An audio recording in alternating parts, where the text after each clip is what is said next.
Okay, so we're up. You know, I just call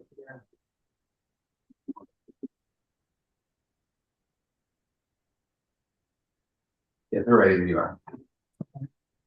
Carl, can you hear us? I can. I'm online. Good. Well, I'm going to go ahead and call the meeting to order then. And this is the February 5th meeting of the Transportation and Circulation Commission for the City of Lafayette, California. And it is right now 7 p.m. So we will go into roll call. And the way we're going to conduct roll call tonight is we have members of the commission obviously present here in the room, and then we have one member who's going to be participating remotely, and we have to go through a procedure in order to allow him to participate remotely. So Carl, we will wait on that. Well, I'm going to go through a roll call of the attending members, and then we'll address your needs, okay? So to begin with the roll call, please indicate your presence when I call your name. Greg Brown. Present. Lynn Hedane. Here. Yanni Serriere. Here. Forgive me if I mispronounce that. And Stella Witherspoon. Present. And I'm Bart Carr, Commission Chair, and I'm here.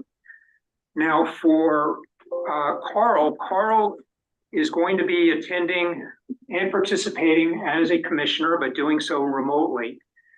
And so under item 3, disclosure of remote participation by a commission member due to just cause, I have to go through a procedure to include Carl.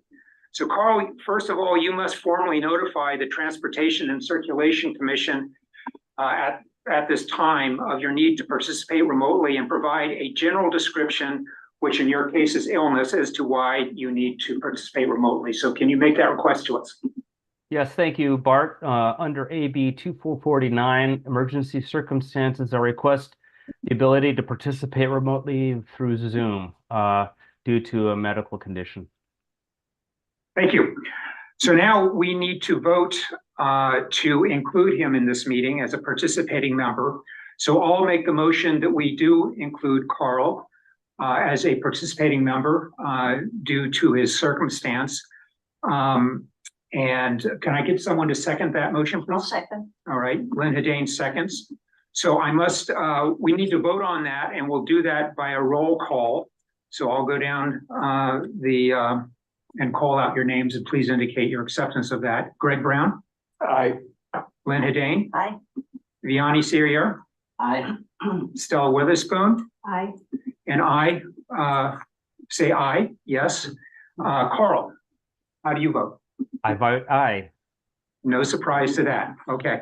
Carl, you must stay on camera for the entire meeting. Understood. Okay, and any disruption to your ability to participate online would mean that we would have to stop until we restore your remote access. I understand. Okay. All right. So with that, you are now a participating member of the commission. Thank you. So let's move to the adoption of the agenda. I assume everybody has had a chance to look at the agenda, unless someone wants to propose a change. Does someone want to make a motion for adoption? I move adoption of the agenda. Can I have a second, please? Second. All in favor? Aye. Aye. All right, thank you. That's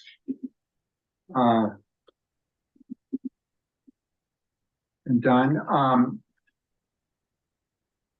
There are 2 administrative statements that I need to read before we get into public comment, so let me quickly do those. The first is on teleconferencing access. As a courtesy and technology permitting, members of the public may participate virtually in this meeting. However, the city cannot guarantee that public access to teleconferencing, which in this case we're talking about Zoom access, will be uninterrupted, and technical difficulties may occur from time to time. Every effort will be made to restore teleconference or Zoom access. However, unless required by the Brown Act, Transportation and Circulation Commission meetings will continue despite technical difficulties for participants using the teleconferencing option. In the event of a teleconference interruption, members of the public are invited to join us here in person. That's the first item. The second statement I need to read is regarding in-person and live remote public comments. All public comments under the public comment agenda item must be within the subject matter jurisdiction of the Circulation and Transportation Commission.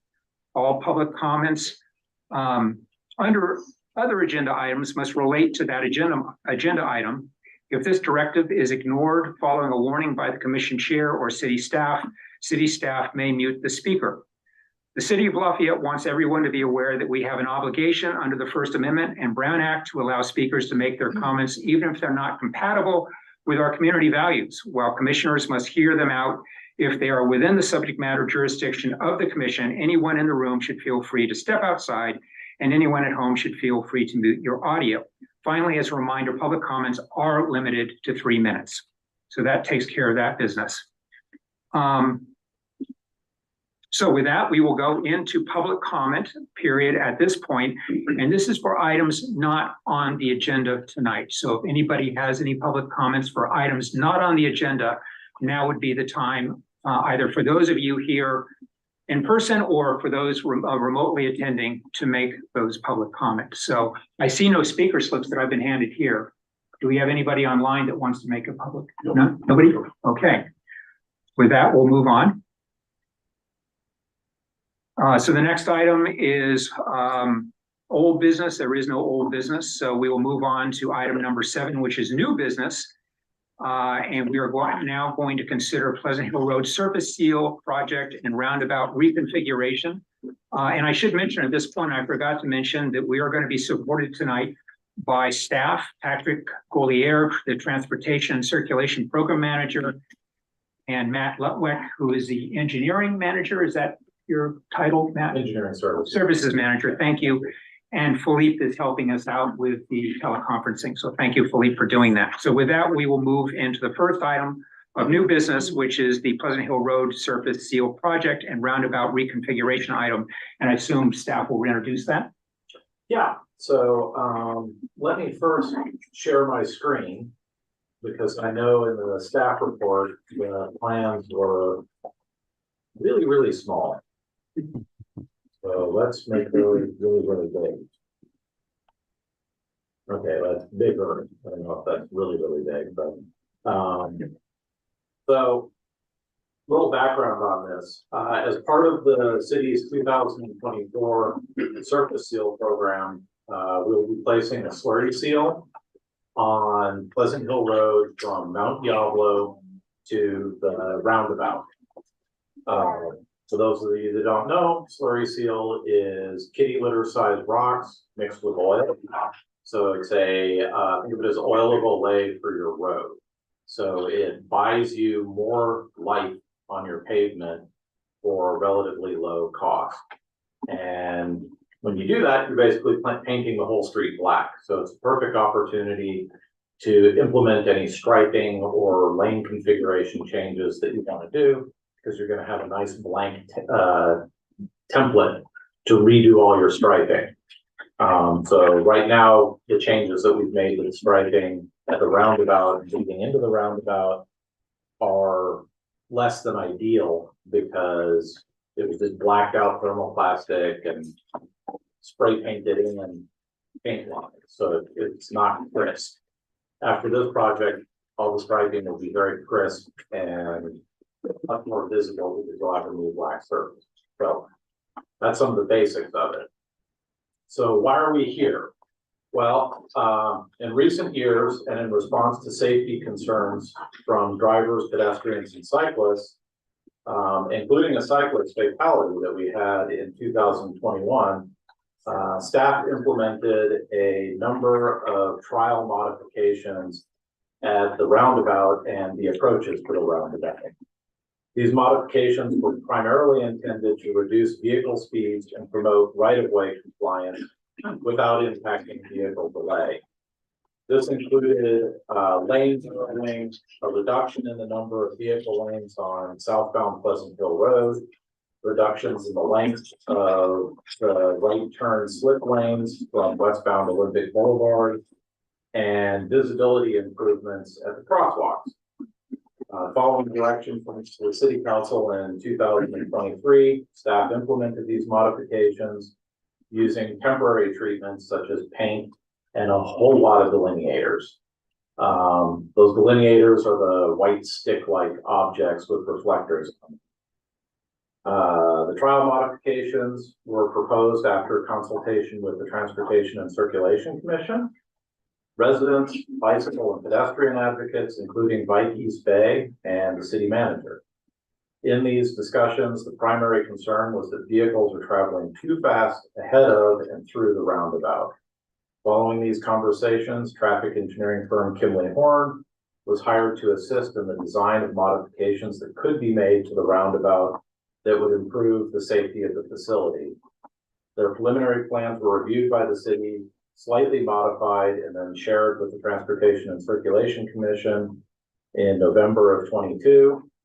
Staff implemented these temporary versions of the modifications using paint and delineators in early 2023, and additional modifications were made per the direction of the City Council in March 2023. That's when we put back the southbound free right onto Olympic. That was the one big change that occurred at that time. Since that time, we have confirmed that the modifications in place have had the intended effect of reducing speeds on southbound Pleasant Hill Road from 46 miles an hour to 36 miles an hour in advance of the roundabout. Furthermore, the traffic delays through the intersection have been monitored and no appreciable impacts have been observed. The enhancements that we are going to be putting in as part of the surface seal program, one, we'll be getting rid of all the delineators. I think that's been a common theme, that people hate the delineators. So those will all go away.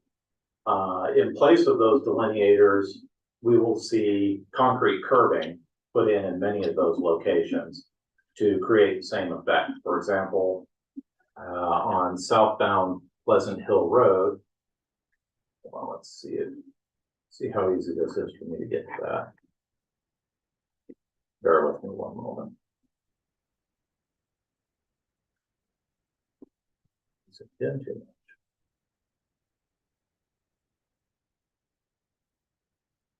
much? Okay. So on southbound Pleasant Hill Road, starting just south of Release Station, right now you have a long line of delineators that takes away one lane of southbound Pleasant Hill Road.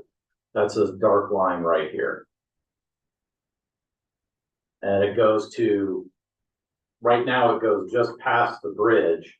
And after the bridge, we have a brief merge where people can get into the free right turn. That long line of delineators will now become a concrete curb.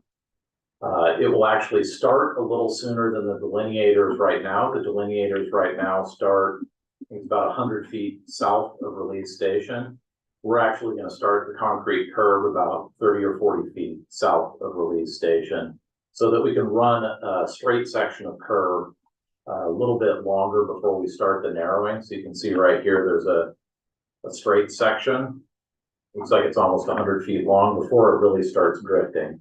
The idea behind that is it would give people a little bit more time to get used to the idea that there's a curve on that side of the road that's going to start narrowing out the road. So that's one big stretch where it'll now be curved instead of delineators. Can I ask a question while we're on that? Sure. I mean, so the curb, that's going to be a curb that will separate the roadway from the bikeway, from the class 2. I guess that would be more of a class 4 facility, right? Wouldn't it be? Actually, yeah, technically, I think it would be because it's barrier separated. Right, it's barrier separator, yeah. But in effect, though, you're going to have the separation of the bikes from, and the sidewalk, obviously, from the cars by that curb. Correct. I'm just curious, how tall will the curb be? 6 inches. 6 inches, okay. With the exception of where it goes across 2 driveways that are located right before you get to the bridge. So there's 2 driveways here. One of them goes to a house. One of them goes to access facilities along the canal. Mm-hmm. So in that stretch, this little cross hatched out area, the curb will drop down to inch and a half tall, so people can drive over it. Okay. I got a question too. You talked about Release Valley Road, right? Or release station, Yeah, but there is no release station right there. That's Olympic and, no, release station is right here, Just north of. just north of the roundabout. There, you have release station ties back in. I thought with, the cross, the T was, Pleasant Hill Road with, Olympic, Yes, it does. but the release station is further down. There's two release station intersections. There's one on Olympic, Yeah. and then there's one on Pleasant Hill Road, just north of the bridge. I promise. No, It's one of the same. Right, Yeah. sorry. oh, okay. So, so the other piece of new curb that would be installed is just north of the roundabout there. Let me zoom in on this a little bit. Make it a little easier to see. Right now, the island stops just north of the crosswalks. We're gonna be extending it, looks like about 75 feet further north to provide a bigger separation between the free right and the, we'll call it the through legs leading to the roundabout. The other place where we're doing a bit of curbing is on Olympic going eastbound on the east side of the roundabout. We're putting in a little section of curb there to pinch the lane down a little bit so that people coming, I think its primary design is to keep people who are going through on Olympic, get them slow down a little bit before they get to this crosswalk. Because the existing condition, that's a fairly wide area that was promoting higher speeds that we want to try and get away from. And the other piece where we're going to be putting in a curb where the delineators are is pinching off the free right from westbound Olympic to northbound Pleasant Hill Road. There still will be a free right, but the stacking capabilities of that will be lower. And the reason it starts where it starts is because this is where, if you're a cyclist and you really don't want to go through the intersection, you'd rather get on the sidewalk. There's a bike on-ramp, if you will, going from the street onto the sidewalk. So that was the logical start point for that. All the other delineators that are out there will not be replaced with curbs. They'll simply go away. So still on that image, the lines, I can see where you have the curve where your cursor is right now. Yep. But as you and I discussed before, the line just before that, delineating the bike lane, that's not going to be a curb. No, this, That's going to be a painted. right. So this area here is a painted buffer. Right. Kind of like what's out there now. There are also the painted buffer that's on the other side of the road for eastbound Olympic. That will also be a painted buffer. And then, oh, I forgot this curve. And then there will be a painted buffer, similar to what we have out there now on the other side, on the west side of the roundabout for east and westbound Olympic Boulevard. They will both have the painted buffer. Okay. So as part of this summer's paving project, we put in 2-foot wide painted buffers all down Olympic for the cyclists. The other curve that I neglected to mention originally is on eastbound Olympic leading to the roundabout. It won't be as severe as what you see now. And with the elimination of all of those delineators, you won't feel as constrained as to when you can move out into traffic if you so choose. And at the start of the curve that pinches off that lane, we'll put another bicycle on-ramp and eliminate the old one that was much closer to the, well, not much, it's 25 feet or so, closer to the intersection. So this this should be an improvement for cyclists over what we have out there now, especially with the removal of the delineators. What colors are they going to be painted, the curves? The curves will be just white curves, Oh, okay, your normal curving. right, but so that we can tell that they are white. Yeah, they'll look the same as the existing curving that's out there now. Oh, they're sticks, very nice. The sticks go away, Right. but the existing curbing that is out there right now is just regular white concrete. Okay. And that's what this curbing will be, is just regular white concrete. So we can merge easier before getting into the roundabout. We can merge with traffic easier. Yes. Or you can get onto the sidewalk Right. if you so choose. Yeah. You'll have that option. Okay, so, the other changes that will be made, and we've been trying to make this change for quite some time, is the installation of, the flashing crosswalk signs, or RFBs, on the west leg of Olympic as it goes into the roundabout. We've been trying to get those signs for a while now. Every time I talk to Mike Moran about it, he says that they're on the way. So this is a material supply issue, but as soon as we get those signs, they will be installed. That's separate from this project. It's just as soon as we get them, they'll be put in. Well, excuse me, what did you, what signs? The Which, RFBs, the crosswalk signs that have the blinky lights underneath them, those things. That, are there two separate segments, for the RFBs?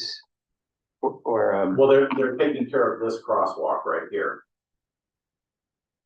So that's, here's the roundabout. So it's on Olympic, on the west side of the roundabout. This crosswalk will now have our RFBs. So this crosswalk up here on Pleasant Hill Road already has the RFBs. And we have received a comment from the public that, boy, it would be really nice if you put RFBs on the last crosswalk that you have left. So our inclination is to do that, provided we have funding available. It runs about $40,000 to $50,000 to install them and buy the materials. But our hope is to include that as part of this project based on funding. Okay, on to other things that are significant changes. You'll be using Shark's teeth for the yield lines. Right now, or in the previous configuration, let me scroll down to the previous configuration. We had these weird varying length bars leading up to the crosswalks to kind of warn you that, hey, a crosswalk is coming. I'm not sure those have been as good as Shark's teeth. So now we'll have Shark's teeth leading to the crosswalks, and then right after the crosswalk, you'll have the Shark's teeth denoting the yield line. And one of the common things that I heard in the last year or so that we've been working on this is that southbound Pleasant Hill Road, the yield line that is out there now, goes, it's like this. Oh shoot. Goes across kind of like that. And what that allows people to do is get themselves a little bit further out into the street than they really should. Because I think they look at this side of the yield line and they end up with the front of their car protruding into the roundabout a little bit. And cyclists have pointed out that in that configuration, people may be encroaching into the lane where cyclists are without realizing it. So by putting in the Shark's teeth more perpendicular to the path of travel, you get, the effect is you get people to stop a little bit sooner so they don't protrude out into that lane is the idea. And then of course, Shark's teeth in advance of the crosswalk will let people know they need to yield. Plus with the flashing RRFBs, that should help as well. So that's a significant change over even what is out there right now. Because right now we don't have Shark's teeth out there. crosswalks on Pleasant Hill Road will be changed to higher visibility ladder style crosswalks.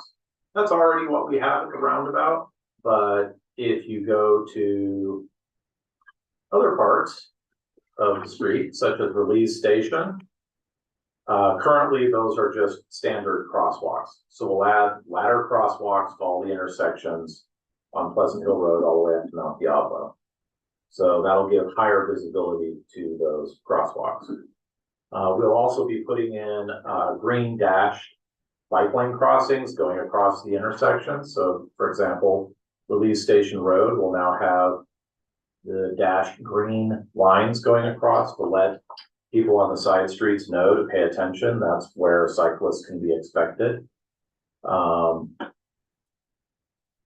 me go to, oh, that's pre-existing. Okay, so the other thing we'll be doing, you'll notice at Condit in the pre-existing and right now condition, there is a very long dashed bike lane leading up to Condit. The idea is that gives people who wish to make a right turn a really long area in which they can kind of decelerate and get into that side of the road. And they're not really out of the through lane, but they're kind of signaling their intent. Turn signal would also be good, but we'll go with they're gonna drift that direction. That's the existing configuration. The new one is to shorten that area up considerably to 50 feet and put in the green dashed markings. This will allow greater protection for the cyclists because they'll have a longer stretch of clearly designated bike lane only area. And that's a class 2 facility for bike. Yeah. Okay. The idea is we really don't see a large number of people stacking to try and make a right turn into any of these side streets. So this shouldn't create an issue in that sense. Go to the intersection with Mount Diablo, where stuff gets interesting again. Okay.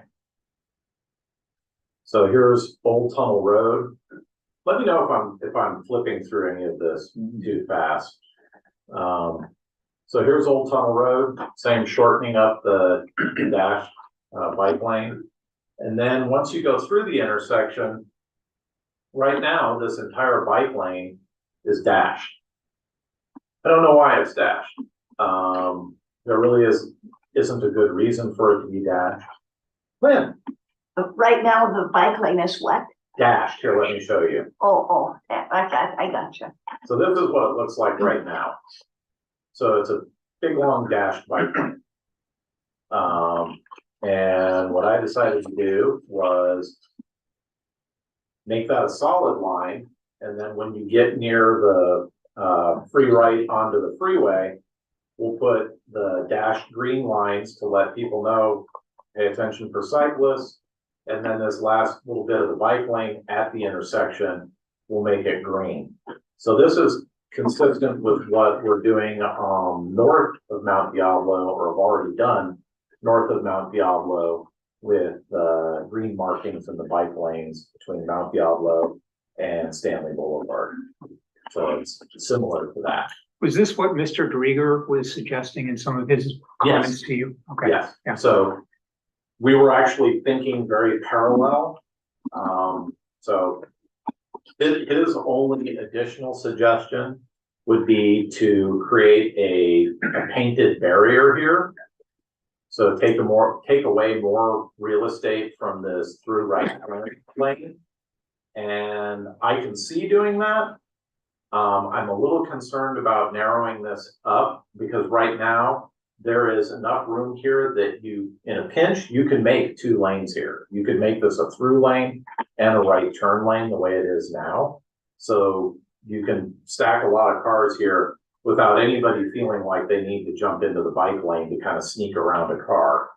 If we put a painted separation here and make this lane skinny, I'm a little concerned that people are going to just drive into the bike lane, not just the painted barrier, but they're gonna completely drive into the bike lane and treat it as a separate lane.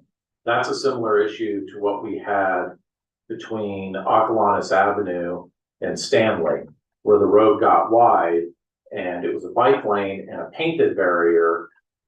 And people didn't like that, so they were using it as a right turn lane. It's a little bit different situation than this, but somewhat similar. So we had to put cones, delineators in that to keep people from driving in the bike lane. So here we have a little bit more right of way, and since I think the bike lane here will stay relatively safe as is, but I could be easily persuaded to put in a painted barrier here. Well, how is that lane defined now? Is it just It's just a Paint- big, paint. it's just a big, wide, luxurious lane. the bike lane itself? But you show a line there is there going to be a painted paint on the pavement showing the bike lane separate from the lane? Right, Yeah, right. okay. Right now, it's just a dash line. Right, but it's going to be a solid line. It would be made solid for this stretch. Right, and then here you've go got the elephant footprints. Right. So And the only topic of discussion is, do we want to do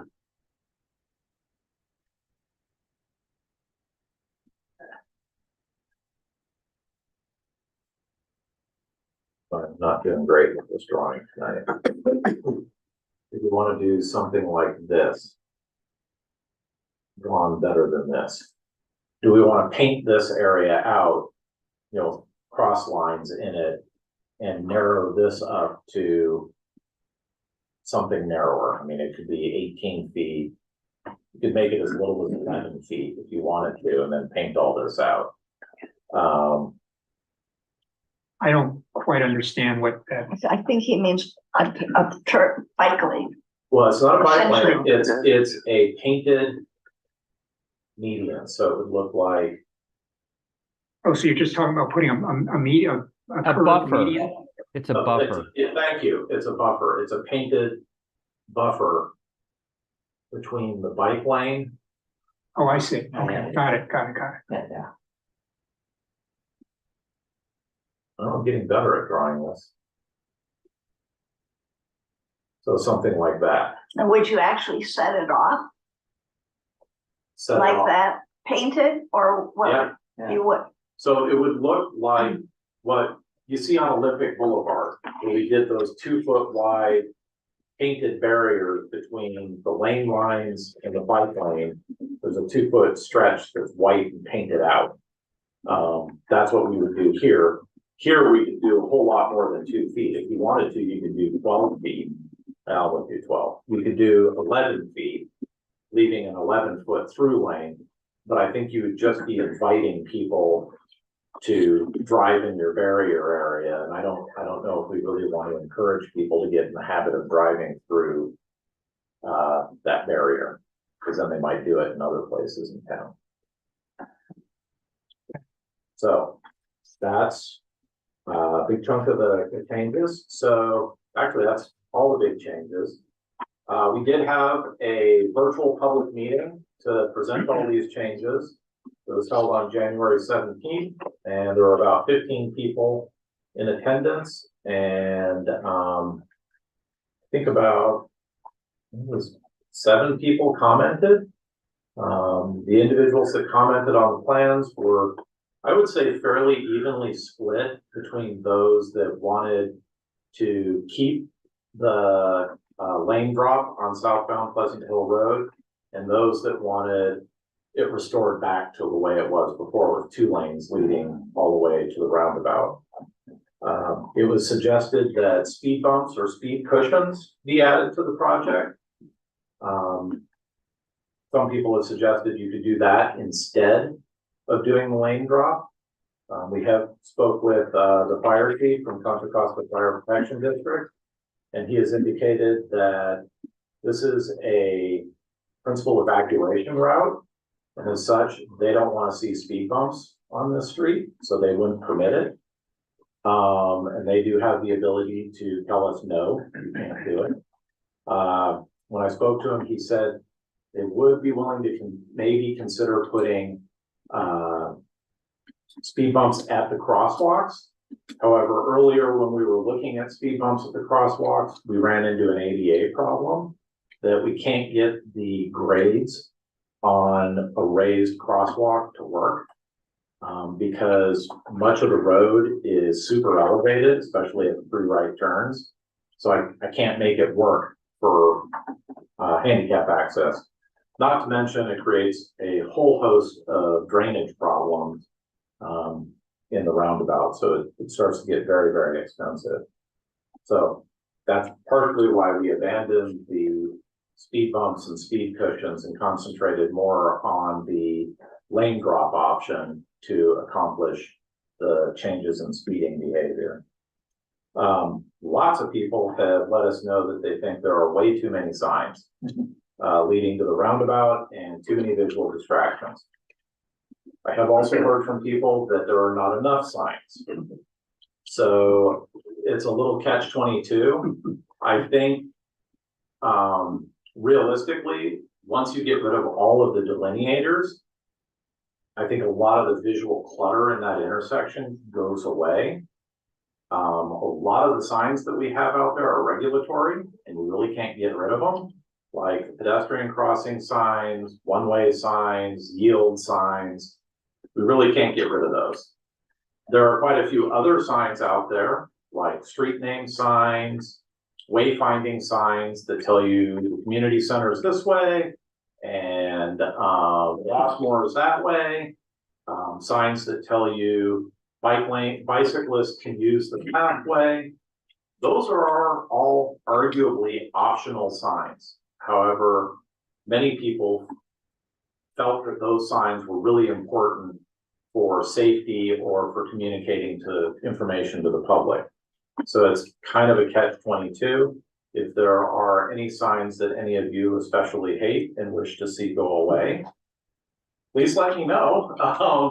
But I did not see much of an opportunity to get rid of signs. The delineators are the big thing to make go away. I also heard that the bike lane should be moved closer to the vehicle lane. It's best if I just go to that page. Because I implemented it because I thought it was a really good suggestion.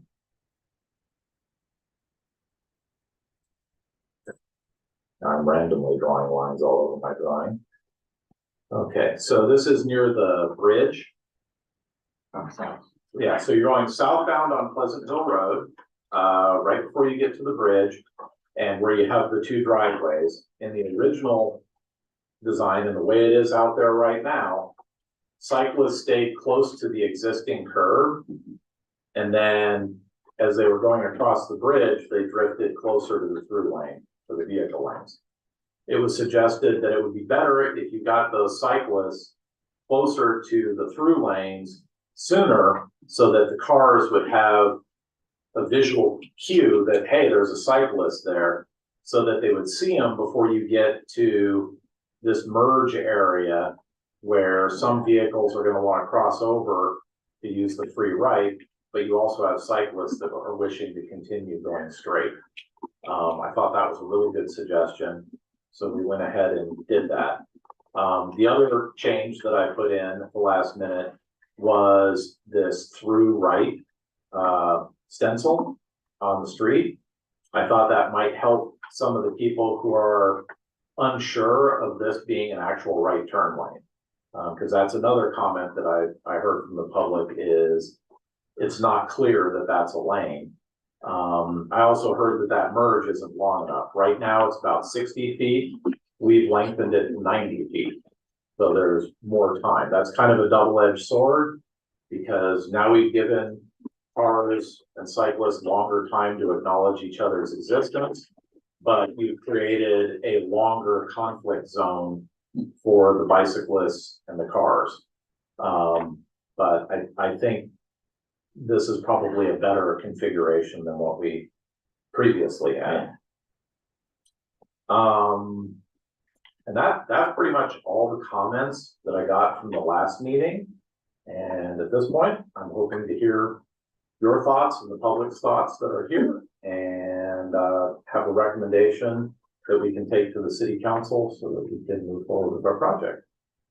Okay, well, before we go, let me just conclude by reminding the commission that the recommendation from staff to us is that we receive the presentation as we just did, and then provide comment to staff that can be incorporated into their report to the city council on these designs. So there's actually, we're not being asked to make any decision on anything. You're just asking us for comments on what we just heard. Is that correct? Yes, that is correct. Okay, so I just wanted to clarify that. So with that, we'll bring it back to the commission for discussion. So I'm sorry, Lynn, did you have a comment or a question? I can't remember what it was. Go ahead. Can I ask? Great, great. Matt, are the existing reflectors slash dots on the roadway, are they gonna be scraped? Or are they gonna be replaced? You know, right now, there's probably about 50% that are there. Okay, so there are two sets of things out there right now. One are reflective lane markings. Yeah, the actual, The other the ones, dots. the other ones are the series of dots that make up a rumble strip. Those will all be scraped and reinstalled, Okay, with all the parts in place. We also have a great deal of striping out there that has faded or we're missing reflectors, like the lane lines, the edge lines, things like that are in poor shape as well. Those will all be redone new. and are there 2 or 3 fields of dots right now? Okay, didn't know there was gonna be a quiz. It looks like we have 3. Sorry. I'm not sharing anymore. So there's a set right before, they're all on southbound Pleasantville Road. So there's a set right before you get to the bridge, one right after the bridge, and then another one looks like 75 feet or so after the one that's right after the bridge. So there's 3 sets right now. Yeah, I remembered what I wanted to ask you. Did you have an opportunity to read all the recommendations that came in today? Yes, I did. Okay. Yanni? We're going east on Olympic, okay, right before the roundabout. Why should there be a curve there? Okay, so. Around to replace those posts. Right, so the idea behind that curve, so for those of you. I'm sorry, you can share again. Oh, okay, Just go to the minimize the little box. Yeah. bear with me, everybody. Yeah, share. There you go. I'll leave it up there.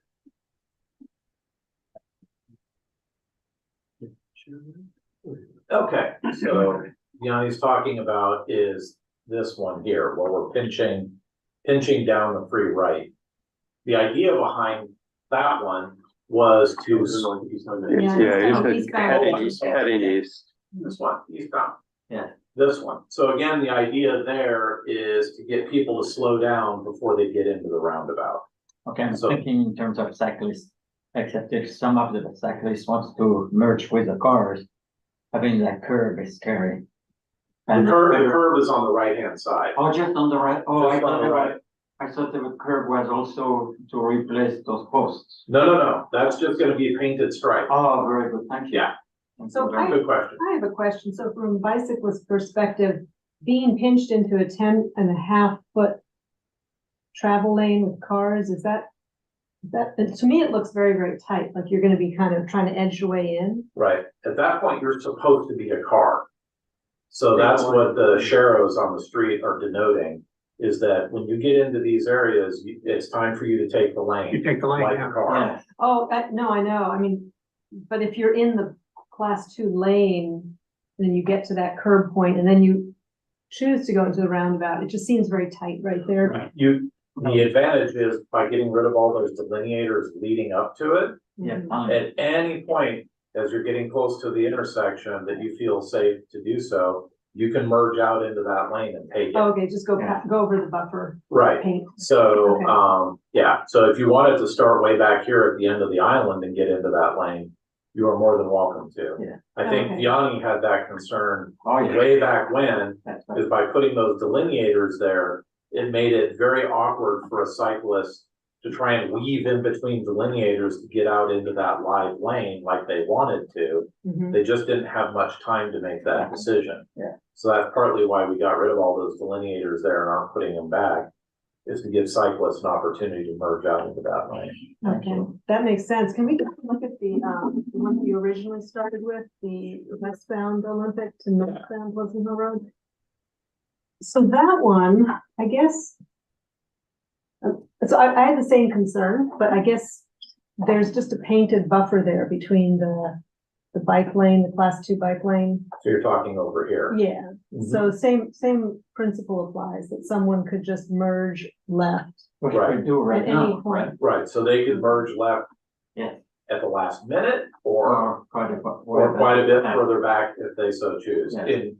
When I was laying this particular leg out, there were a lot of cyclists rolling through there. Yeah. And I didn't see any of them staying in the bike lane once they got to this end of the median. By this point here, they were all taking a lane. Mhm. Yeah. And then those dots, they're gonna be missing a row so that, or a column, so that bicyclists could ride there? Yep, Okay. Yeah, now you guys are talking like cyclists. Thank you. we're trying. No, you're doing. And then what's the new driveway, construct new driveway? Right, so since we're sweeping this curb out, right now it's way back here. Mhm. I still have to give people a driveway Yeah. that they have here now. I don't know if they ever use it. Oh, to a house or to a park? It's to a parcel. Oh, I yeah. think the house is accessed off the private piece of Release Station. Mm. And I think it turns into Release Station Lane, Thank you. goes over a bridge and gets to a really large property here Mhm. with a house that's kind of way off in the corner. But this is an existing driveway, so we kind of need to preserve it as best we can. Okay. Okay. Carl, do you have anything? Yes, thank you. I want to follow up on the dots question. My understanding from previous discussions with Mike Moran in this forum was that dots were going to be phased out. And I'm okay with dots as a driver and if I can navigate them as on a bicyclist. But I wondered if anybody has noticed, I have not, but has anybody noticed drivers straddling the bike lane to a kind of like the speed bumps, you know, how we had to extend speed bumps all the way across so that drivers wouldn't drive into the bike lane. Is that a concern we might have? I don't particularly have that concern. In the southbound Pleasant Hill Road leg, they wouldn't be able to do that because there's a curve on both sides, so they wouldn't be able to get into the bike lane. Because at that point, well, at least for the first two of them, they couldn't do it because there's a curb in the way. Here on Olympic Boulevard, they could get one tire to avoid the rumble strip, but not the other one because there just isn't enough room. I haven't observed people swerving to avoid them, but to be honest, I've only made observations out there recently, and there aren't a whole lot of dots left. So there isn't a compelling reason to avoid them. Okay, that's fine. That's fine.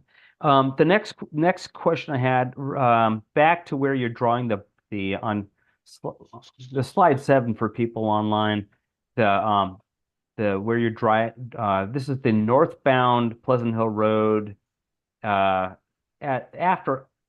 Old Tunnel Road. There's a freeway entrance eastbound to the freeway. Yeah. And I noticed, yes, exactly. And I noticed there's no indication of shark's teeth ahead of the crosswalk there. Is that intentional? Nope. Okay. That is a good point.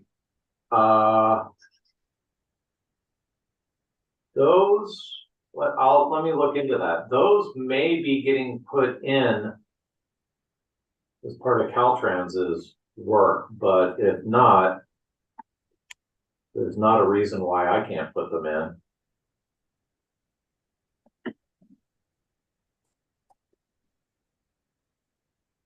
How much distance is there to the elephant feet dash bike marking? This distance here, Yeah, to the crosswalk, like around that curve. so from here to here, Well, from the elephant feet, if you follow the curve to the crosswalk, it's across the okay, slip lane. so, Let me just roughly. It has no sense of scale. yeah, the beautiful thing is this thing is actually the scale, so let's just, oh, come on. Work with me, computer.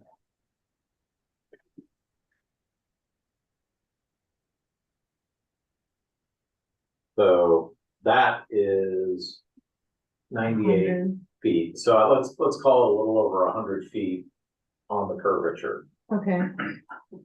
So then the shark's teeth, you could put them, I think, are they supposed to be like, no closer than 30? Yeah, I'm gonna have to look at what the requirements are for shark's teeth to make sure we can put them there. There's enough space. Yeah, because you have to keep them a certain distance away from the crosswalk. Yeah. And if that distance lines up right here, that would not make any sense. It'd be kind of chaotic. Yeah. So I'll look at it, and if by standards we can stick them in here, then let's put them in there. Yeah, yeah, that sounds good. And then I think for some of the other shark's teeth in the diagram, I would check those measurements to make sure they're not too close. I did. They are. They're Yeah. all good. Okay. Yeah. Okay. I know the ones coming out of the roundabout are tricky. They're approaching a crosswalk on anything. Mhm. So which one in particular did you, like this one here, or? The one where you're going westbound on Olympic, you're coming, Say Coming westbound southbound Pleasant Hill on, Road. westbound on Olympic, yep, southbound Pleasant Hill Road, oh, southbound. and then to westbound Olympic. Southbound Pleasant Hill Road to westbound, it's like this one. Westbound, the right turn. Yeah, westbound the other one. Yeah. Yeah. that Oh, one. other west, Matt, other west. Yeah, so I put these, the distance you're supposed to be from this crosswalk. Okay, And if memory serves, that lines up fairly accurately with the first bar of the original design. So you can see this lines up pretty close to the curve nose. uh-huh, And then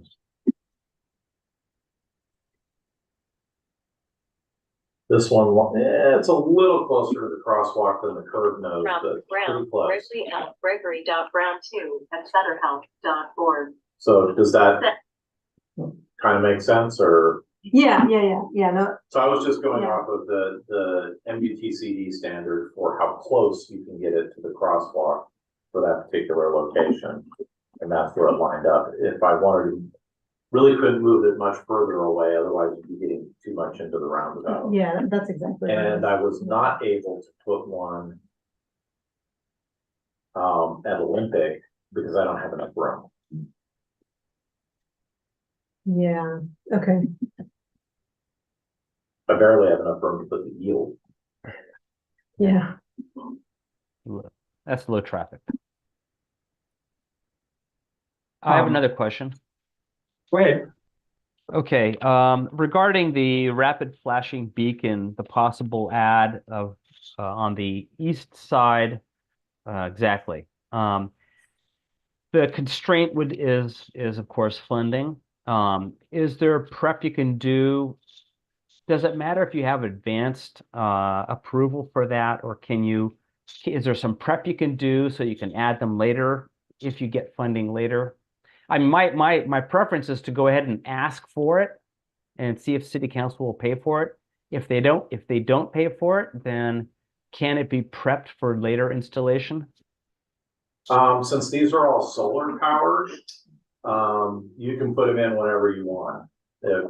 It's not like we have to run conduit or do some sort of prep work in advance Right. to avoid digging up the street. So I was thinking more in terms of putting in concrete pole acceptance. yeah, about the only thing that, I mean, you could put in new foundations. Yeah. for the poles. That's what It I doesn't meant. cost that much, but it really doesn't cost that much, Okay, so, all right, thanks. yeah. Well, I'd like to follow up on that comment. To me, it just seems awkward that you're not going to put RFBs there. You got them at the other two major entry exit points for the roundabout. And if there were ever an accident there, people would be the first thing people would ask is, why did you do it the other areas of the roundabout and not put it there? So I just think we really need to put them there. And I was there at lunch today, and I was watching cars make that right fairly quickly as I was trying to cross there, and it occurred to me that that's something that's would really be needed. Okay. Is anybody else on? Go ahead. Yeah, I have a question. For the southeast corner there, the 12.8-foot lane. Yep. So that's the only exit lane that's been pinched down. The other ones are all kind of in their original width, which are considerably wider. Yes, yeah, so this one's wider. And this one's wider. Those are the only two. So, yeah, this one is Mhm. considerably narrower than the other two. And that's the idea because it's a straightaway? yeah, I think the logic is here you've got a more aggressive turn movement to Mhm. get on these two. This one, it's seen as a little bit too much of a straight shot, Mhm. especially for people who wish to just go on Olympic through the intersection. So the idea was if we do this, it'll pinch it down a bit and hopefully that'll slow these people down going through the intersection. I think that was the logic behind it. Mhm. And so for bicyclists, then they'll just be acting in a sharrow until they pass through that pinch point, and then do they have a class two? They're still in a sharrow situation until they get a little bit further. Okay, And keep in mind, they were in a sharrow situation even before they got here. yeah. Yeah. So ideally, cyclists going through the roundabout should be in the middle of the lane, going through the roundabout. Mhm. And my observation of most of the cyclists going through the roundabout is they don't want to be in the middle of the lane. Yeah, I get it because you're in the middle of the lane. They want to try and stay on the side of the road as best they can. Mhm. But it puts them in greater danger in the roundabout if they're not in the lane taking the spaces if they're a car. Yeah, but Yeah. there are churros, right? Yeah, and, that's the other thing. Thank you for bringing that up. So the sharrows that are currently in the roundabout aren't greenbacked. They're just regular sharrows. So as part of this project, we'll convert the sharrows that are in the roundabout to be the kind that have the green background on it for higher visibility. Experienced bicyclists are very comfortable in taking a lane Oh, yeah. when the speed of traffic allows them to do that. Mhm. So I think in a situation like this, at least speaking for myself as an experienced bicyclist, it wouldn't be difficult to do that That's right. or uncomfortable. Mhm. Yeah, we've mentioned a fatality. Yeah. And they're generally eastbound. And they're generally in the morning.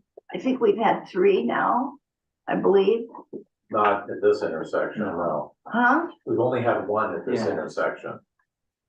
I was Oh, at the roundabout? At the roundabout. we've Oh, only I had don't one. think so. I am positive. so. I think we've had 2 more, and Fatalities? they've all been, as I recall, anyway. They've all been just as you're coming out of the gates and Right. so on. So the one fatality that we've had at the roundabout was. And they all say they're blinded by the Right, sun. so that one was located right there.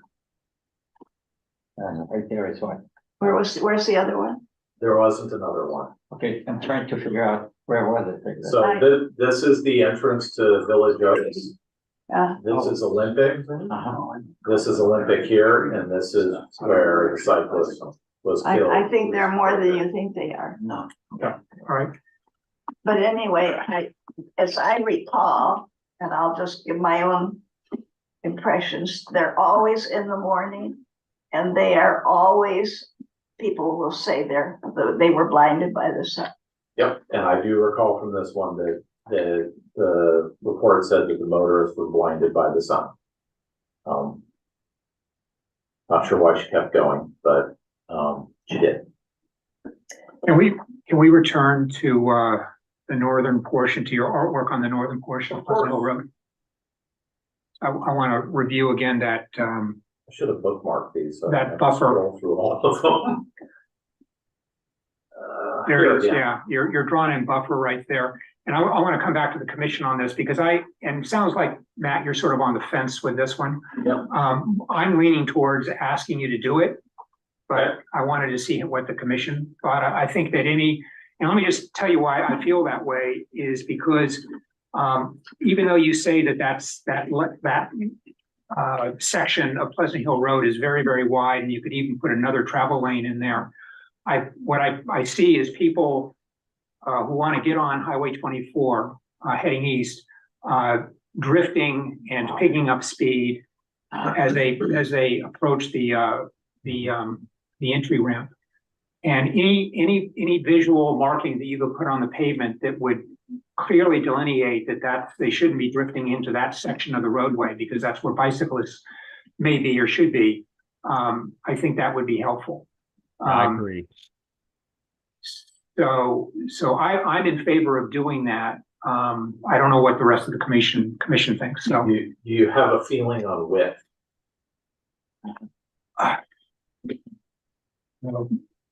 3 feet, 4 feet, something like that. I don't know. I'll leave that. You're the expert. You could tell. I don't know if there's a Caltrans, guidance on that or what, but All it does is change how the striping works. So if you get, if I remember correctly, if you're wider than 3 feet, instead of being just these lines dashing across it, you do chevrons in it. That's the only distinction I found. chevrons would be more visible. Yeah, I would think the only concern I would have is I don't want to make this turn too severe. So I want to make sure people can still comfortably turn into the right. If you let's say you made this so you only had an 11-foot lane here, then the turning movement to get into this free right might be a little on the severe side. So I think you're in the 3 to 5 foot range is probably a reasonable configuration. Okay. So, or can I? Yeah. Add some comments to that. I guess I don't know that I necessarily agree with you. I think there's always going to be a conflict somewhere on there because as a bicyclist, you're coming up, you're going uphill, you're slowing down. The cars are trying to get under 24 pretty quickly. I often just get in the left sooner and then let the cars sort of go around me to the right. I don't know if a buffer there is going to sort of hold you in till the very end, and then there's just that limited area in which to sort of cut across. So you kind of treat this as a shared lane at this point. Yeah. And how close do you get to the lane line? You scoot all the way over to fully take it so that people aren't trying to pass you on the right? Enough that people do pass on the right. Okay. Yeah. Because you're going, you're not going fast there, you're going uphill. And the cars are going fast, they want to get onto 24. So I'm sorry, you do this to go straight through or to make To go straight through. Okay. All right. So you would not be in favor of the buffer? No. No, okay. Or it sounds like you'd be in favor of a buffer that is not particularly large because you wouldn't want it to create new problems for you if cars are passing on your right. You want to give it enough room so that there's arguably 5 feet of space between the lane line and where cars are driving so that you can occupy almost like a quasi invisible bike lane up against this lane line. Get in that lane earlier and then, Okay. Thank you. Anyone else?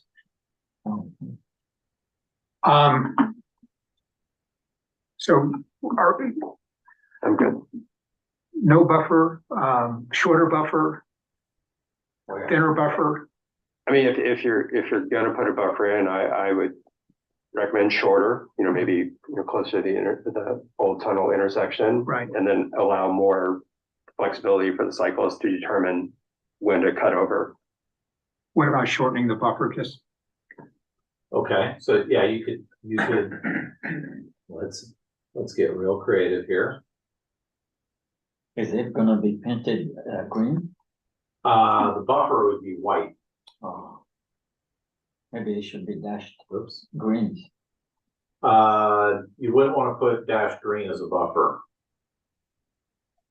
That's not an accepted color choice Okay. for a buffer. So what I'm trying to do is draw a curve. Oh, I can draw an arc. So maybe the buffer would be more of an arc shape. That makes sense? So instead of it being, I know I did a terrible job drawing this. So instead of it being kind of rectilinear, you would start it maybe where the bike lane symbol is and slowly sweep it out to a full width and carry it down to the end. Is that kind of what you're thinking in terms of making it? Yeah, I guess maybe I was thinking what Bart suggested, maybe not making it the buffer as long. I mean, Oh, so you'd shorten this? yeah, Yeah. yeah. Okay. All right, that makes sense. I have a question for Greg. So Greg, are you saying that if you're riding a bicycle, wouldn't you end up at the green Sharrows portion that's just to the right, that's filled in a solid area?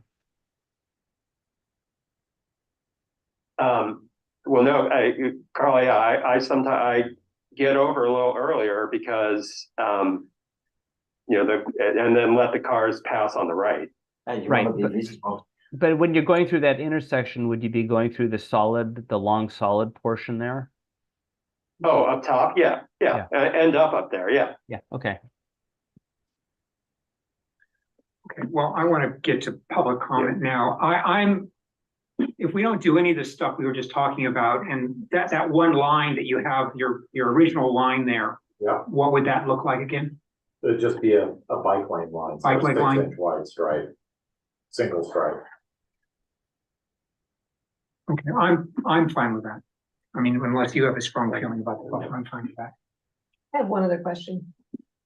Oh, one other question I want to raise. Yeah, go ahead. Back down at the roundabout, where we Okay, have the slip lane, yeah, making you go all the way up and down the street here. yeah, I'm getting good at it. You are. Can't draw a line to save my life, but I'm getting good at scrolling. You're going south on the. So going south, yeah. I have seen, and I think I've seen public comment, I've personally seen people get confused. They go into the roundabout lane and then they realize, I actually want to turn right. Yep. And they just do it. What can we do? Right, so that was what this change in striping was intended to do. Was giving them the through right arrow here, letting them know, no, this is the right lane, you can turn there. That's what I was hoping that this striping would perhaps help them understand. And then you've got a right turn lane arrow here as well. So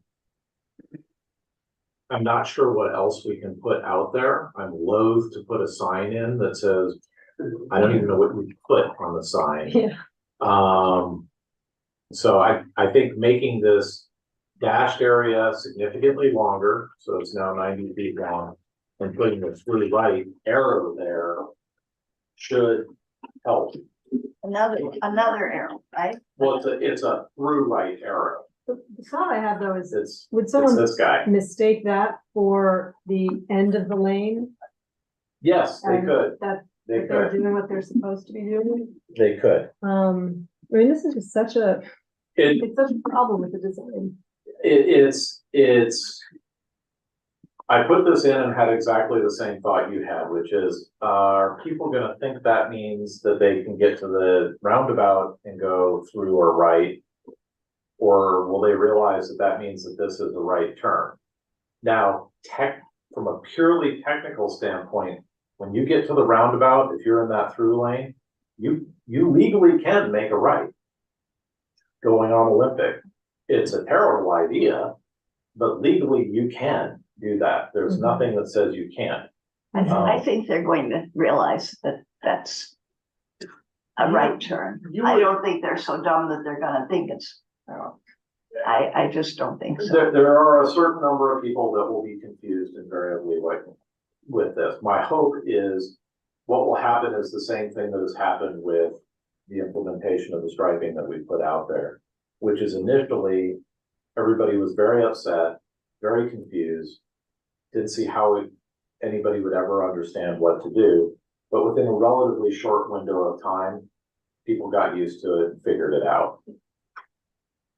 This, I think, will be a relatively minor change from what we have out there now. And the striping will be much, much cleaner and crisper than what we have out there now. So I think there'll be a lot less confusion because we're not gonna have a zillion delineators scattered all over the place that just, I think, add more confusion to the intersection. Yeah, they made it very hard to find that area, the merge area. Right, and it made it so that people were looking at the wrong things. They were Mhm. looking at the delineators and not looking at the rest of the road. So I think this will dramatically improve that. There was a marking in some of the public comment, there's a picture in some of the public comment of another city's roundabout, and they had a marking in it that was like a circle and then the arrow around it. Right, So, that's, you do see that a lot, but that little circle is denoting the roundabout and denoting which way you're supposed to go around it. right, So I thought about that too. Could I put a circle with an arrow around it and then another arrow before you get to it? I don't know if I'm describing. maybe separately. I'm just thinking if you had the circle with the arrow going left, but put it closer to the, Going right. well, no, it's the circle and then telling you, go into the roundabout and go counterclockwise. Right, so you would install it where this. No, not there, further towards the, Oh, past the edge of okay. your page. I get what you're saying. Yeah, Because of the split on the page, it's a little tricky. so you're suggesting that Tracking. like somewhere in here is where we put the Mhm. fancy roundabout stripey thing. To tell people, yeah, if For you're lack of a going, better way you're of going left. describing it. Yeah, I mean, I know Where, you're saying where would right. you put that, on a sign or on the pavement? It's a pavement marking. I put two It's of them, like a, I don't think there's enough room to put two. you know what I'm saying? I wonder whether that's a European convention or is, I mean, I'm sorry, that's Indiana, sorry. Actually, a Caltrans I've seen design. those and it's a little confusing if you're not used to them. it's a Caltrans design standard, says Matt. Yeah, Oh, okay, Yeah. thank you. Yeah. So anyway, can we go into public comment right now, and then we can come back to the commission with any further comments or questions or what have you. So is that everybody okay with that? We're gonna go into public comment right now, first with the people that are present here in the room. So we will begin with Matt Burdix. Mr. Burdix, you're up. Great, thank you. I'm Matt Burdix. I live in the Olympic Oaks neighborhood at the south side of the roundabout. Use this intersection all the time, needless to say, not only as a driver, but as a dog walker. Take our lives in our hands every night when we walk our dogs across that last crosswalk. It is scary. The primary problem here is speed through the roundabout. It's worse, in my opinion, from eastbound Olympic Boulevard, and then the second worst is southbound Pleasant Hill Road. I love the movie Apollo 13, and allegedly Gene Kranz said, "Let's work the problem, people." But I have to say I'm befuddled because the primary purpose of, I think, what you're all trying to do is to slow people down through the roundabout. And yet the trial modifications that have been done haven't slowed people down through the roundabout. When you first made the changes and put the slip lane in, there were some accidents for a while. People got used to it, and then they compensated, and eventually they got comfortable with it, and they're back driving the speeds they drove before. It hasn't worked. I stand here today, and I hear you're going to basically leave it the way it is and sort of permanently make it the same thing. Maybe a few adjustments here and there, but it hasn't worked already, and you're going to continue to let it go. That doesn't make sense to me. Kinley Horn, I don't know if they were the ones who did the study, but you concluded that you've slowed the traffic down from 46 miles an hour to 36 in advance of the roundabout. Have you studied what the reduction in speeds are at the roundabout? That means nothing for the roundabout. Being in advance of the roundabout is not being in the roundabout. Rectangular flashing beacon. I'm for it because when we walk our dogs at night, people come in southbound when there's nobody, it's dark and there's nobody on the road, they're not slowing down. And sometimes it's like NASCAR. And I cannot tell you how many times we, with glow collars and flashlights, have had to run across the intersection for our lives. I'm not joking. The unintended consequence of flashing beacons is when they're not on, people think they don't need to slow down. So flashing beacons don't necessarily solve your problem. Actually, it'll make, when I'm pushing it, I'm going to feel a little bit better. But, all right, I'll leave it at that. The Confire's opinion on the roundabout that it's an evacuation route. Number one, south on Pleasant Hill Road is not an evacuation route because people aren't going to be going into Burton Valley. Eastbound on Olympic is an evacuation route, but it makes no sense you alluded to the fire department said that maybe they would consider crosswalks or speed humps at the crosswalk because it's close to the roundabout. I mean, everybody, whether it's an evacuation or a normal service, has to slow down through the roundabout. So for the fire department to say, hey, we can't do that for evacuation purposes, they're slowing down anyway. The point is slow people down through the roundabout. A change is needed, a physical change. Speed humps would definitely do the job. And crazy as it may sound, if you're not going to do speed humps, you should seriously give consideration to stop signs at the three exits or entries into the roundabout. Because think about it, if there's a stop sign, people will stop and then they're going to end up California rolling through this intersection anyway. The stop sign would actually serve the purpose of slowing people down and not to safely navigate the roundabout. People are rarely driving 15 miles an hour through the roundabout. Mr. Burdick's, we're at 3 minutes now, so if you can conclude. Okay, I think that's it. I'll conclude just one real quick thing about the northbound Pleasant Hill Road, my own observation onto across Mount Diablo Boulevard you've talked so much about. People also tend to go right, like they're going to go east on 24, and then at the last minute they go, oh no, I don't need to go east, and they rear back into the lane to go under the bridge and then onto westbound. I think you should consider putting demarcations for east and westbound, so that's clear. It happens all the time. It just adds to the confusion. I see it. I drive to Walnut Creek every day. See it 50% of the time. It's very confusing. Thank you. Any questions from? I do. Go ahead. Yeah, you mentioned being concerned about your visibility at night. Right. Do you wear the jacket that you're wearing? We have glow collars on. We have flashlights in our hand. We shine them at people as they're coming down the road. We're shining them in their lights. They still don't, because what happens is people are looking left as they're coming down Pleasant Hill Road south, and they're not looking right at the crosswalk. Somebody else wrote that in some of the comments I saw. They're looking the wrong way and they're speeding up because they think they have a green light. I just suggest, as well as all the other things you do, I Yes. would wear white. Right. Yeah. My wife wears light colors when we walk usually. Yeah. So appreciate that. Yeah. Thank you. Next is Paul McDonough. 3 minutes, sorry, I missed that. Yeah. Sorry I was late too. I thought this was at Lafayette Community Center. My name is Paul McDonough. I live in Olympic Oaks with these two here, development, whose entrance is right where you guys know it is. I want to first thank Matt Lutrop for all the work he has put into this effort. I think it's a thankless job, and no matter what he does, he's not going to be able to please everyone. Probably not me.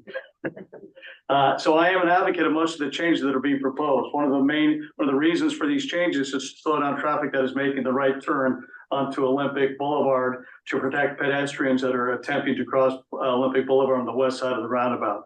This slowing of the traffic probably benefits the homeowners in our development the most because 80% of the pedestrians in that crosswalk are us. Most other pedestrians use the trail side of Olympic and don't have any reason to use that crosswalk. That being said, all 18 of our homeowners do not like the proposed changes for the southbound Pleasant Hill Road, which is employing the choke lane to reduce 2 lanes down to 1 to reduce the speed. We find it confusing and dangerous for drivers, bicyclists, and pedestrians, and it does not slow the traffic down. If there is very little traffic, cars can still speed down Pleasant Hill Road, either to go straight or quickly change lanes to make the right turn at excessive speed. If there's more traffic, the choke lane initially slows the traffic down because they are merging, but once the choke lane ends, they just accelerate into the intersection, especially to make the right turn. Also, once the choke lane ends, there is not enough time for drivers, bicyclists, and bicyclists too to make a decision, especially if they are crisscrossing. It's just a matter of time before there is an incident between an auto and a bicycle. I have discussed this with Matt, and he may not agree, but I think the solution is to get rid of the choke lane and install speed bumps or speed tables. One of the problems with speed bumps is you can't install them if the speed limit is more than 35 miles per hour. Well, why don't we reduce the speed limit to 35 miles per hour at the south end of Pleasant Hill Road? Drivers need to slow down anyway, and I think this is already in the works. Another obstacle is the fire department. They were contacted at the outset of this project, and they indicated that they typically don't want speed bumps. When Matt told me this, he said it would be okay if I contacted them. I have a little bit of experience with their emergency response. During a disaster, Pleasant Hill Road is a main access artery for emergency vehicles and an evacuation corridor for the public. When emergency vehicles are responding down Pleasant Hill Road Code 3 with lights and sirens, the choke lane will cause a bottleneck and that we know where for civilian vehicles to pull over to allow the emergency vehicles to pass. In a major disaster, the southbound lanes could actually be used for evacuation using contraflow traffic and police traffic control. With the choke lane, there would be 1 less lane for evacuation. I've talked to several crews at Fire Station 15 in Lafayette, and they would much prefer speed bumps to their access being reduced to 1 lane. There are speed bumps that can be notched out for the 8-foot width of fire engines and trucks so as not to impede their access. I also contacted Chris Bachman, the fire marshal. I know he was against speed bumps initially, but I wanted to know what he thought about this corridor being reduced to 1 lane. He agreed with me on the issue of access for emergency vehicles and also stated that the fire department would be okay with speed bumps or speed tables if they were close to the roundabout. I'm hopeful that before we set this configuration in stone, that it can be revisited and a better solution can be found. Thank you. Thank you. Any questions or comments from Mr. McDonough? Matt, did you talk to the fire folks about going from 2 lanes to 1 lane? Yes, this evening also. Okay. And he confirmed our previous conversations where speed humps at the crosswalks would be okay. He's okay with that. As I mentioned, we can't do that because of ADA issues. And he disagreed that it would create problems during an evacuation to have the lane drop down to 1 lane, choke it out going southbound. He did not think that was going to be an issue during an evacuation. So he's reasonably okay with what we're doing. Okay. Could speed bumps be moved away from the crosswalk a little bit? I think it's not slowing down the traffic, the solution now. That you run into other design issues where you're not supposed to put speed bumps right before a crosswalk. They're supposed to be at the crosswalk or a decent distance away from the crosswalk. So we're stuck between standards, and we're stuck with the fire department's desires to not see speed bumps on their evacuation routes. So that's why speed bumps went away as a design alternative. So he said they would be okay with speed bumps. At the And crosswalk. or even further away from the crosswalks. And that is the only solution to speed here. It really is. Because this, what's there now, it's not solving the problem at all. Well, it has reduced the speeds from 46 to 36. In the choke lane, but once they get out of the choke lane, like Matt said, see how fast they're going through the roundabout. They're going through at 30 miles an hour, making that right turn. Yeah, we're gonna move on to the next public comment. Thank you, thank you. Bob Medeiros? Yes. Okay, thank you. Bob Medeiros, 19 Olympic Oaks Drive. I also live at Olympic Oaks. And the first question I have, Matt, you mentioned about reduction of speeds. What was the speeds going eastbound into the roundabout? I don't believe we looked at I don't know if those. we did it before and I don't think we did it before Okay. and after that. I mean, to me, that's the biggest problem. It's the most kind of straightaway. And I mean, I've seen people actually accelerate into the roundabout, treat it more like a slalom course. And it's surprising there hasn't been more issues. And I think that's part of the problem that, we have with the whole design of the roundabout. In a better situation, you would have had a lot more right of way to deal with. You would have been more effective in reducing speeds. You've got a small right of way, and so you kind of had to work within those tough confines. And the design does not sufficiently reduce speed. I mean, I think as the other speakers have mentioned, we've got to look at roundabouts, or I do think the lane narrowing will help eastbound that you've suggested. But really, it's the speeds entering the roundabout are simply just too high. That's all I have. Thank you. Any questions for the speaker? No? You have a question or comment? No, no, Okay. only for Matt. Okay, well, we're gonna continue with this public comment. Who do we? Can I ask a question then, Matt? Yeah, go ahead. Or make a statement? I just,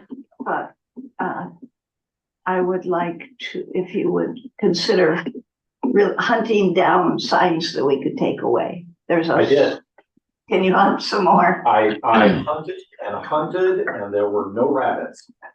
On the drawings that I sent all of you and that are on our website, if any of you wish to look at them, I labeled every single sign that's out there. So, am I still screen sharing? I think we should keep back to public comment, don't you? Yeah. So I labeled all of them and I didn't find any that. Anything were on, low-hanging thank fruit. you. How many people do we have waiting to? Two? All right, let's go ahead and First up, we have Aaron Rosenberg. Please go ahead and unmute yourself. Is that Aaron Rosenberg? Yes. yes. Couple of quick comments. I'm Aaron Rosenberg. I'm president of the Andreessen Drive HOA, speaking on behalf of the residents here. In general, I think we are pretty opposed to the current configuration and the way that the lanes are narrowing down. Before I dive into that, I would like to say that we're very much in support of the RRFB on the eastbound side. That was at my suggestion. That is the route that kids from Andreessen use to get to Acalanes High School. They cross in that crosswalk on their bikes. It's the only safe way that they're doing that, and they're dodging traffic across all three of those lanes right now. So please, I would insist that we get funding for that as part of this project to do that. Second one is, can you put the screen share of the roundabout back up? I wanted to ask why we haven't been considering doing angled lanes, keeping both traffic lanes through there and using the median area between that's currently landscaped in between Pleasant Hill, the two lanes of sides of Pleasant Hill Road, to make the whole area be curved approaching this area. And can I annotate, or do you have to give me permission to do that? I don't know how you can annotate. Yeah, I don't think so. All right, so if you look at, there's a large median where the words Pleasant Hill Road are. That used to be the second northbound lane on Pleasant Hill. Why aren't we just continuing both lanes into that area at a heavy curve? That's probably the only practical way to slow the traffic down, similar to the way that you have it on the eastbound entrance to the roundabout. That's the only area where you have an artificial curve on both inbound lanes. So you're suggesting moving the through and the free right? Yeah, and do a sharp again. Oh, Most more? roundabouts will have the entrance lanes do a sort of an S swerve into it.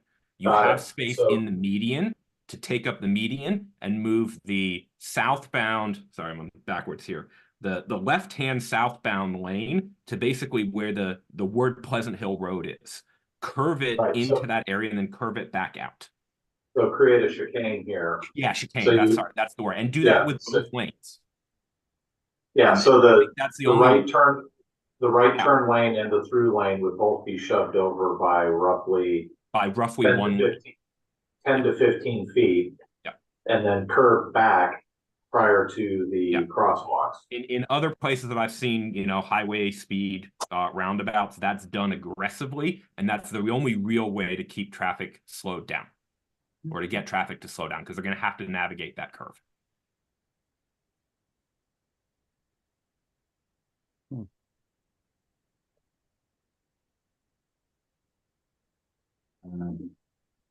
That's 3 minutes. Think you can do that?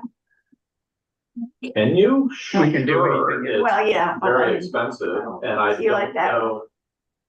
I would need to look at how much room we need leading into it and how much room we need leading out of it. Because there's not a whole lot of room between the bridge and here to put that wiggle Remember, in. the bridge was already 4 lanes wide in that True. area, and it's just there isn't even landscaping in the middle of that bridge, so you could use part of the bridge too to make the chicane. At this point, probably my principal concern with this is time. As this would represent a very significant change from what has previously been examined. And it would probably preclude us from doing this work this summer. Because this would need to go, I would argue that this is a big enough change that it would need to go back through the process again. It's less confusing though. No, it would be exactly the same amount of You confusing think? because you're still dropping it down to 1 lane in advance of this. I would no. The suggestion is not to drop it down to 1 lane in advance. Is to chicane both lanes into that middle area and then keep them separated. So you're not pushing the cars down into 1 lane. You end up keeping the same, Okay. basically the configuration we had before, but slowing everybody down through the chicane. Got it. So instead of a lane drop. Yeah, so again, to my point, that is a rather major design philosophy shift that I think would require going back through the process, and that would mean that this could not be built as part of this summer's project. I like it. It would have been nice if we could have gotten the suggestion much earlier in our process, and we could have Yeah. compared it to what we're doing right now, but this is fairly late in the process that we're in right now, and it would be, as you say, a very dramatic change. And I'm not sure it's going to achieve a greater speed compliance than the lane drop. However, to everyone's point, it would perhaps make keeping both lanes intact, be more practical to keep the 2 lanes. Yeah, it's interesting. That would require a bit more study on it, but it would preclude doing it as part of this. Well, you're at 3 minutes, Mr. Rosenberg. Do you have anything else you want to I conclude do. with? Can you go up to the 24 intersection area where the bike buffer lane was discussed? Because this area is also where my kids go through on their way to Occowanus. Would it make sense to move the bike merge and the green striping down to the Tunnel Road, Pleasant Hill Road portion of the intersection? Put a hard barrier where you're currently drawing the soft buffer, and green stripe on the sorry, this is gonna be the westbound side of where you have the buffer drawn, since I can't annotate well. And then basically make that a hard right turn lane and not a short merge area up by where the actual exit lane is, and make basically the cars and the bikes merge through the intersection area. Continue the dotted, the green dotted buffer sorry, the green backed bike stripes all the way through the intersection. So that shows you to bikes to go through the intersection onto the left side of a hard curb. Basically curb off where you have a soft buffer and make it wide enough for a full car lane instead. Okay, so your suggestion is this striped out barrier would then become a solid curb. Make that where you have the bike lane, that bike marking in the arrow currently, make that a dedicated hard right turn lane and put the bike lane on the far side of that. And just so it's basically a straight shot all the way from Old Tunnel Road up a hard curb barrier. Right, so basically the idea would be you're pushing the people who want to go on the freeway up against the curb. Yeah. In this area and sticking the cyclists more out in the street. Would you be putting a hard curb on both sides of the bike lane? I would move the bike lane to where you sort of where this orientation, the westbound side of that area. And maybe it's easier if you just draw where your mouse is, draw a line and have it run all the way up to where you have the solid green bike line today. Just imagine that's a hard curb and you have a hard bike lane there permanently, a green biked area. Right, there. so just to be clear, you'd be doing something like that. Yeah, but the distance from the sidewalk to that start would be a width of a regular car lane. You have 22 feet there, so I think you can fit a lane, a curb, a bike lane, and then the regular lane there. Agreed. So and then continue the green boxes all the way through that intersection so that it's clear that the merge area between bikes and cars is that intersection.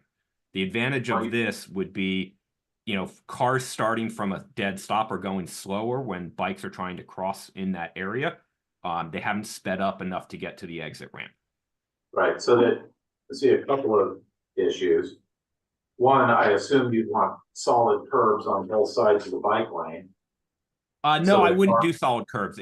I think it's just a bike lane, just as if it were, you know, on the so maybe make it southbound side of Pleasantville Road there. Okay. Yeah. Huh. You know, it act a lot like the entrance onto 24 near Whole Foods on was that not Oak Hill Road, First Street. When you're peeling onto the highway, there's basically a hard dedicated turn lane that starts really early at that intersection. Now that's bollarded off with the non-permanent bollards, but you got same sort of idea.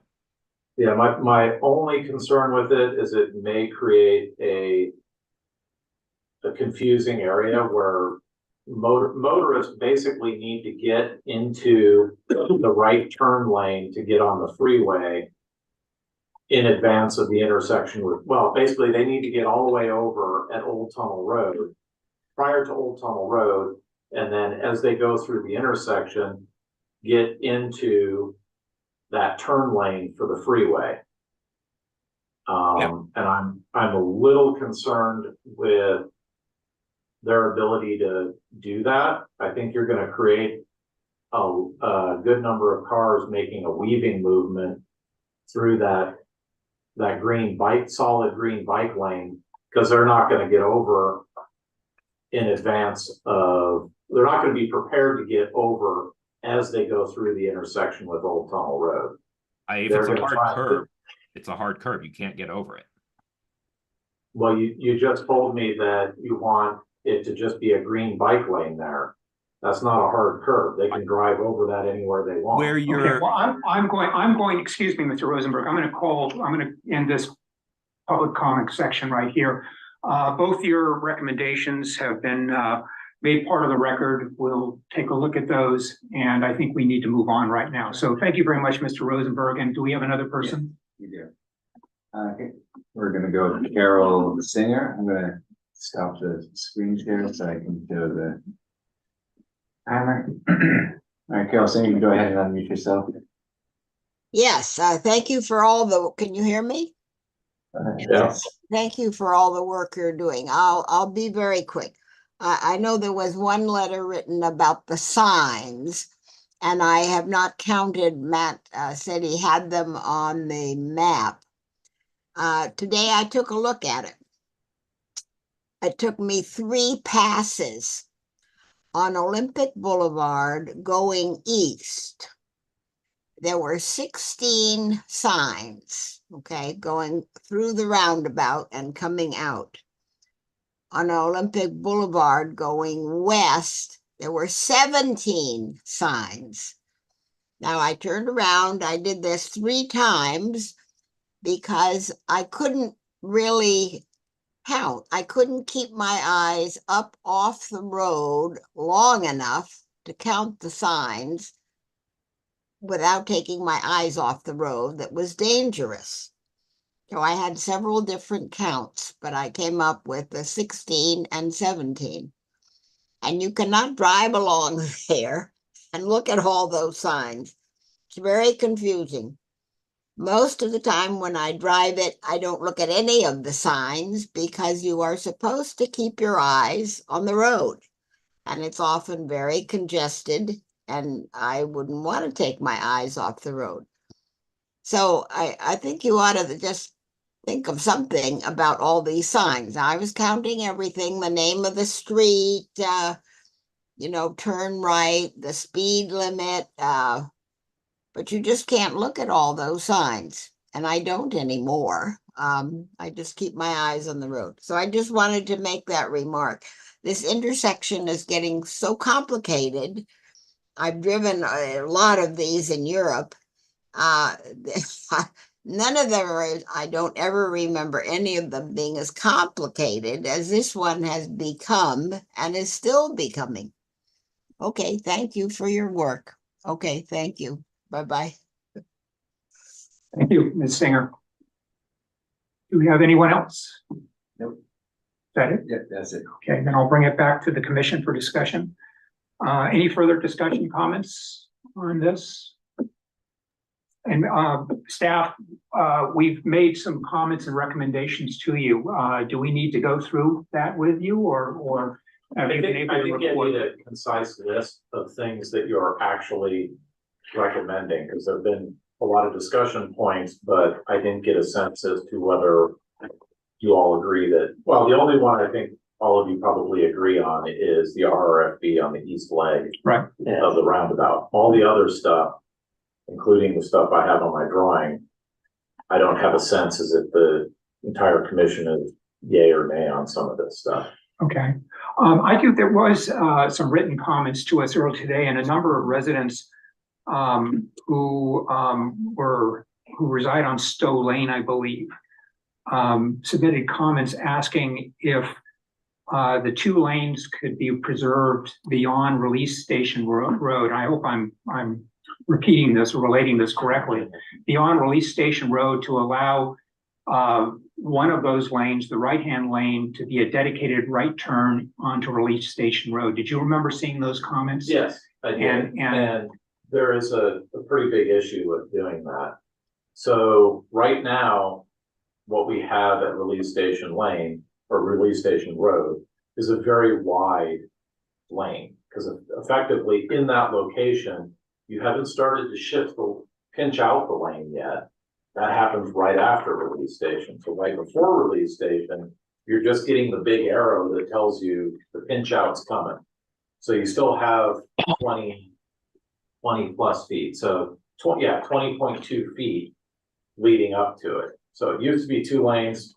Now it's 1 lane, but it's still the same width. If you want to preserve a dedicated right turn lane, then I have to start all that taper and transitioning further north.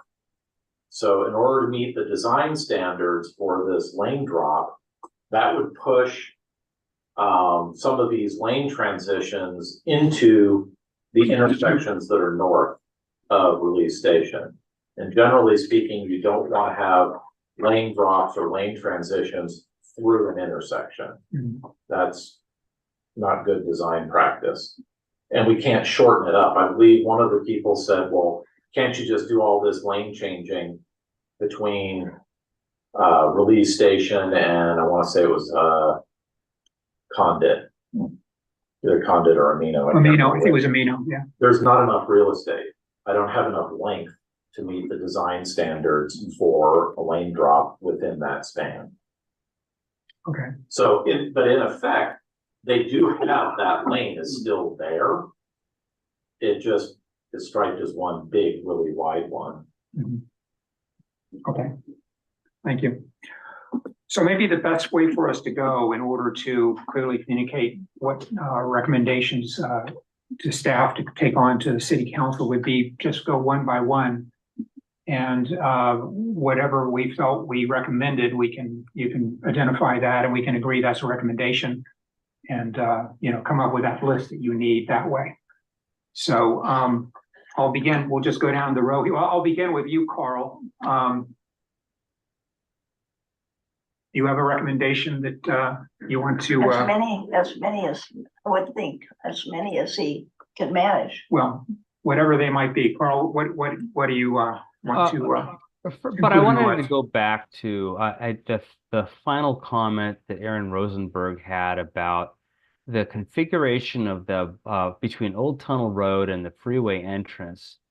I think it would be sufficient for us, or for me, it'd be sufficient to ask Matt to go back and look at what the third suggestion that Aaron had, to me, sounded very similar to the current configuration of Pleasant Hill Road northbound approaching the Shell station, where you have basically the right turn lane, you have then a green striped area for bike paths, and then you have the regular traffic lane. And I know he mentioned having a hard border in there. I don't know if that works, but he's got to do some measurements and looking at the distance for Shark's Teeth and other things. I'm just saying I'm not opposed to the idea of having a different treatment, but I don't know that I don't know that we can kind of debate the merits of it after just hearing about it. But the idea of having better striping that originated through the Old Tunnel Road intersection all the way to the to the turn to where that proposed solid green bike indication was. I think that's worth something for Matt to look at. Other than that, I'm good with the plans. I think Matt did a good job on the designs. I fully support having rapid flashing beacons on the east side of the crosswalks. Thank you. I agree with Carl. I think if that's something you could take a look at, I think that would be a good effort. Vianney. I agree. Okay, do you have anything else you want to add? I fully understand the how the percentage going. Yeah. Okay. So, I agree about the RRFBs on the east side and west side. I agree that it would be worth having Matt take a look at the Old Tunnel Road bike right turn lane concept. I also just will throw out there again, recommending some kind of marking that tells people approaching the roundabout that you are to go in a clockwise direction. Because it seems like it's the least that we can try to prevent those conflicts. And one thing, I just want to, I guess just my own 2 cents about the lane drop. I find that the width right now it's just really wide. And I have found that if I'm on the left side going the speed limit, there are people flying by me on the right because I'm a road boulder, because it's so wide. Basically, they have that ability to be right alongside me to get around. Is this really designed for accomplishing reduction to one lane? It's just a very, very long stretch. It is the MUTCD standard. It is. So I would be loath to do something different than what the standard is. Is it based on highway speeds though, or? No, it's based on whatever prevailing speed you have on the road. Okay, so there's lengths depending on. Yeah, it's a Okay, little formula, length, width of lane and speed gets you how long the taper is. okay, yeah, I don't know, I found it always to be kind of awkward. It's unlike, I think, any other area in our city. Very unique configuration. I don't know of anywhere else where we did a lane drop. That's what I mean, this is the So- only one. Yeah, So so it's unique just in its very nature. it is exactly, that's right. So I'm not a fan of it, but I understand the objective is to try to slow the traffic down. I heard some of the public say that they had some conversations with fire that sounded like maybe they were open to speed bump. Only at the Slow. crosswalks. And is that not something that would be effective here? It would be, except it would violate ADA. In which way? I can't get the slopes going from the sidewalk onto the speed bump to work.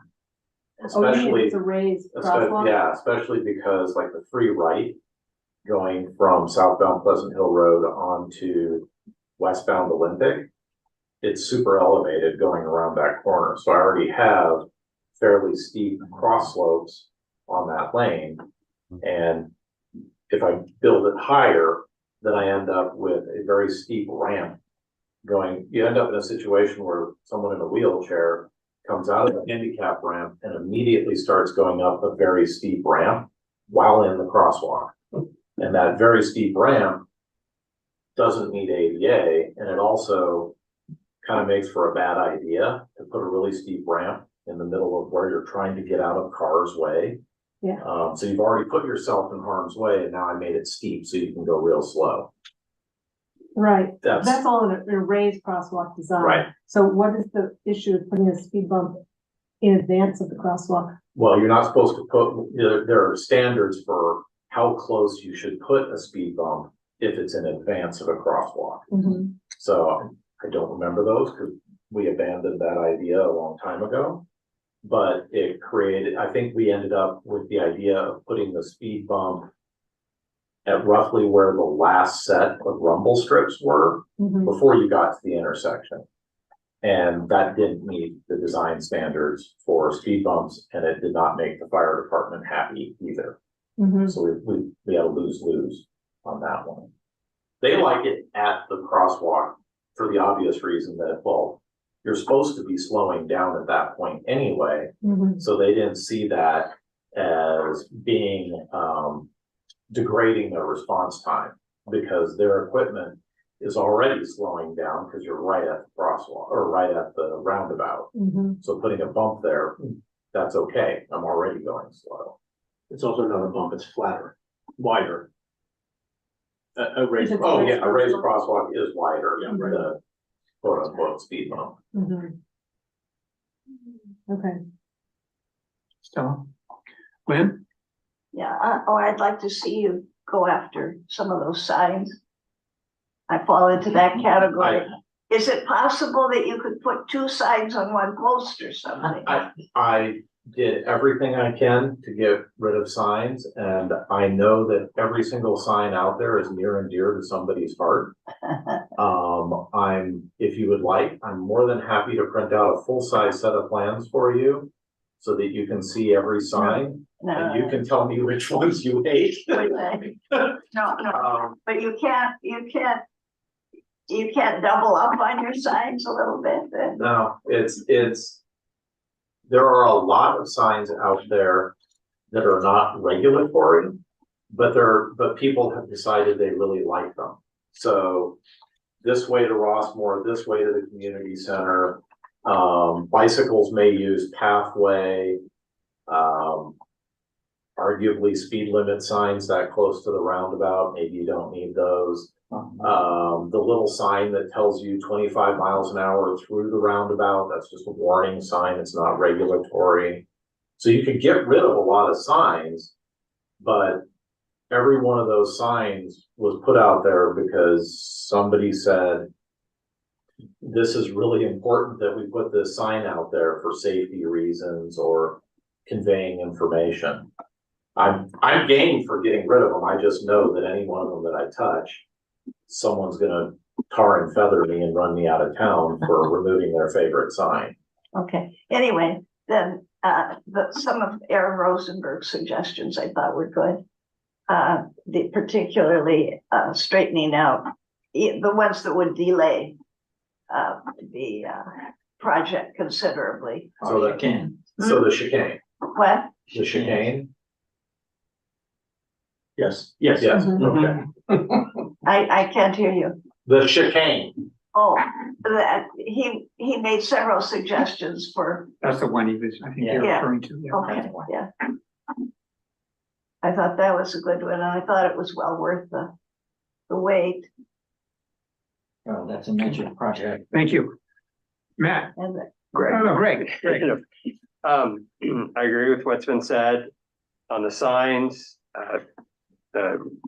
Strongly recommend start pairing. I think you could start with the bikes can use the lanes, the 25, if those aren't required. My bigger concern is just the speed. I mean, we know that's the issue. We've heard the community say that's the issue. You know, even if it was just one leg, the southbound Pleasant Hill, I guess I don't recall our discussion from November of 22, but I don't understand why a speed hump couldn't be, again, placed closer to those two crosswalks.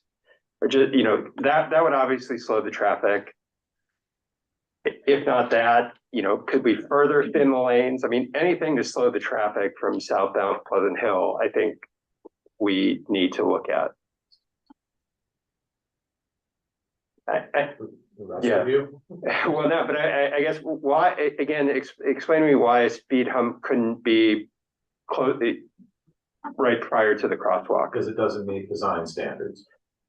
And the fire department doesn't want it unless it is at the crosswalk. what did I make?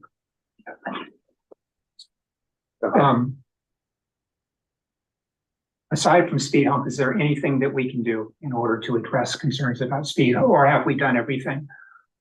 In your opinion? I think we have done everything that can reasonably be done. A lot of people have commented on behavior issues. I can design a safer road. I find it very challenging to design safer drivers.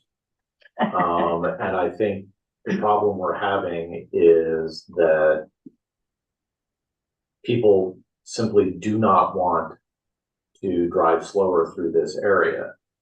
And that's a really hard problem to fix. And that's not just this area. That's out in Burton Valley. That's over in Happy Valley. All through town, Patrick gets bombarded with emails on a regular basis about how everybody's driving way too fast through their neighborhood, and we need to do something about it. At some point, it's up to the residents to drive more responsibly.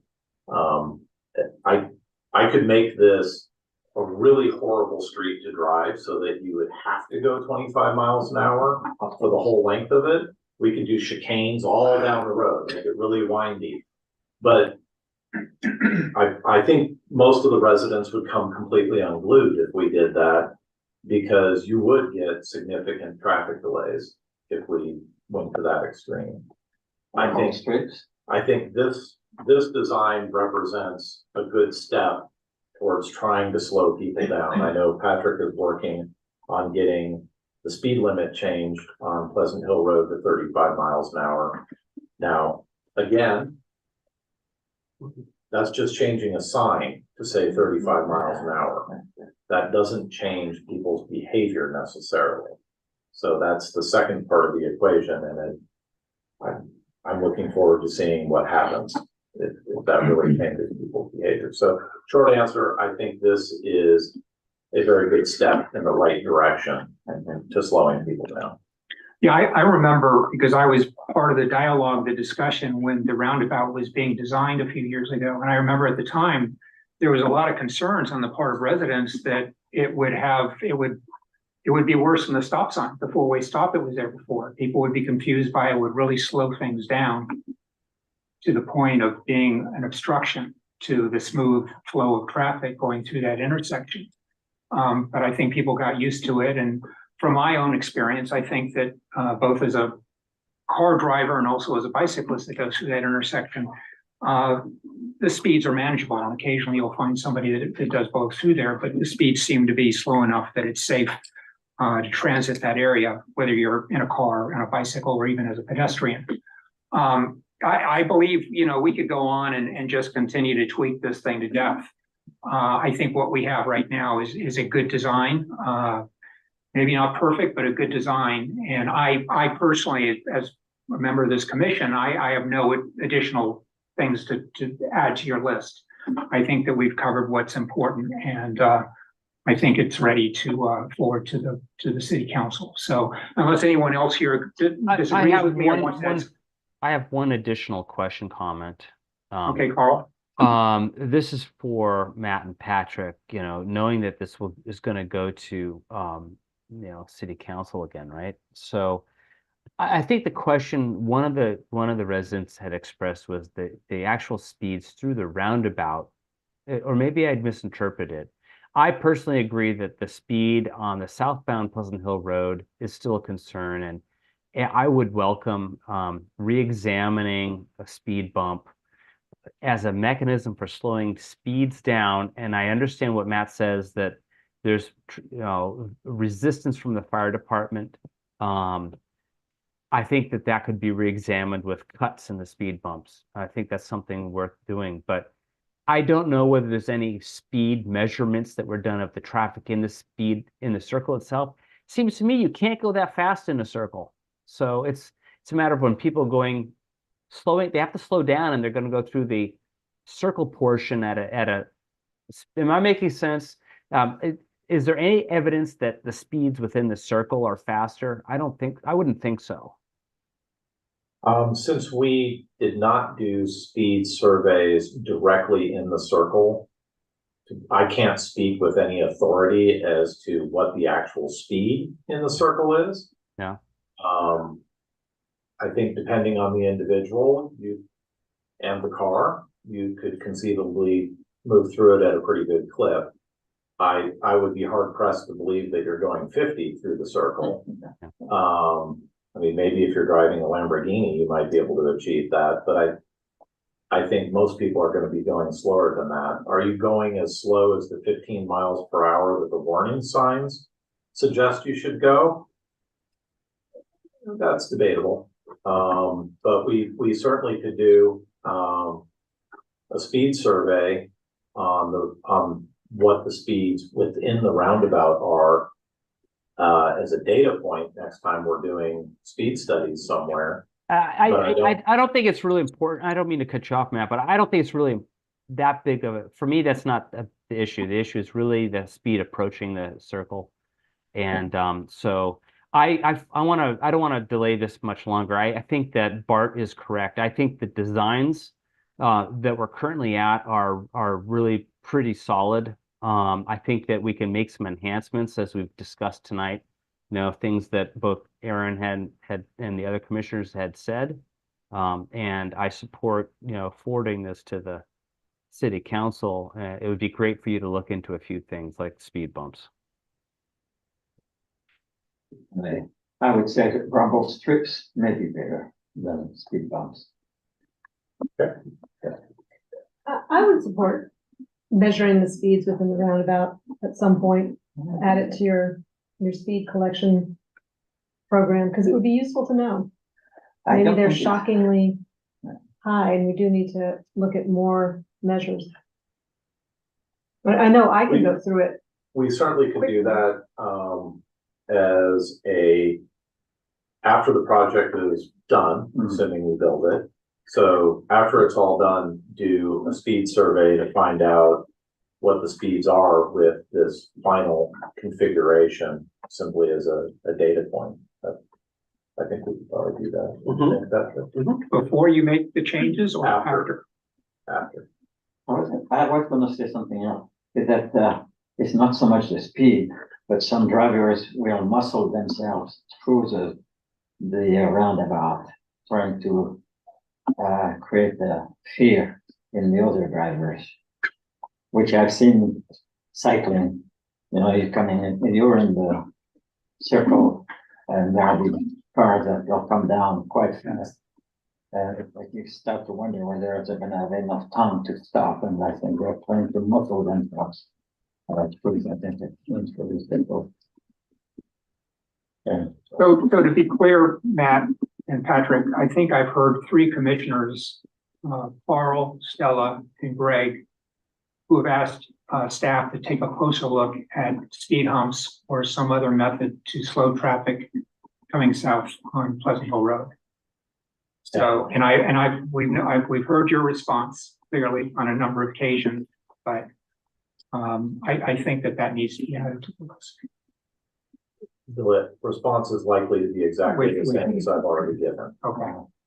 But I just, Yes. while we're here, I spent 10 months in Iowa, and you might like to be aware that both in Des Moines and in the town that I was in near Iowa, the city is leaning more and more and more and more to removing curbs.